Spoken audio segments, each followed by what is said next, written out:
5 August ঘিরে কার্যক্রম নিষিদ্ধ আওয়ামী লীগের অপতৎপরতার সক্ষমতা নেই বলে দাবি করেছেন স্বরাষ্ট্রমন্ত্রী সালাউদ্দিন আহমদ। দুপুরে সচিবালয়ে সাংবাদিকদের কাছে এ দাবি করেন তিনি।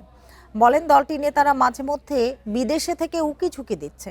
দুবাইতে গ্রেপ্তার পুলিশের সাবেক আইজিপি বেনজির আহমেদ সম্পর্কে মন্ত্রী বলেন, তার জামিন বাতিলের চেষ্টা করছে ঢাকা।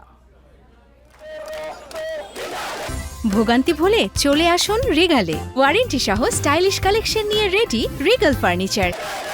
গণ অভ্যুত্থানে আওয়ামী লীগ সরকার পতনের 2 বছর হবে বুধবার। দিনটি ঘিরে নানা কর্মসূচি ঘোষণা করেছে বিভিন্ন রাজনৈতিক দল ও সংগঠন। এই প্রেক্ষাপট সহ সমসাময়িক নানা বিষয়ে সচিবালয় গণমাধ্যমের সঙ্গে কথা বলেন স্বরাষ্ট্রমন্ত্রী। জানান, আওয়ামী লীগের পক্ষ থেকে কোনো অপতৎপরতার আশঙ্কা দেখছেন না তারা। এত মরদ আছে বলে তো আমার মনে হয় না। একে তো নিষিদ্ধ ঘোষিত দল, মাফিয়া শক্তি, তারা মাঝে মধ্যে বিদেশ থেকে উকিঝুঁকি দিচ্ছে, এর বেশি তৎপরতা তো দেখি না। সম্প্রতি দেশের বিভিন্ন স্থানে বোমা উদ্ধারের ঘটনা উঠে আসে আলোচনায়। এ বিষয়ে মন্ত্রী বলেন, এতে আতঙ্কিত হওয়ার কোনো কারণ নেই।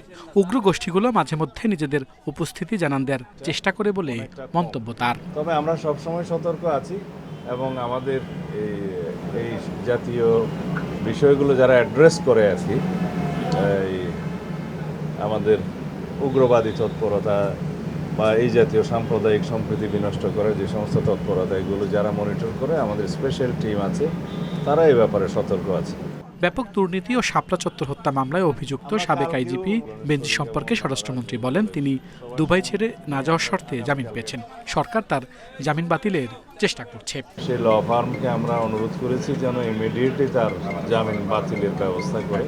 আল আমিন হোসেন, ইন্ডিপেন্ডেন্ট নিউজ, ঢাকা।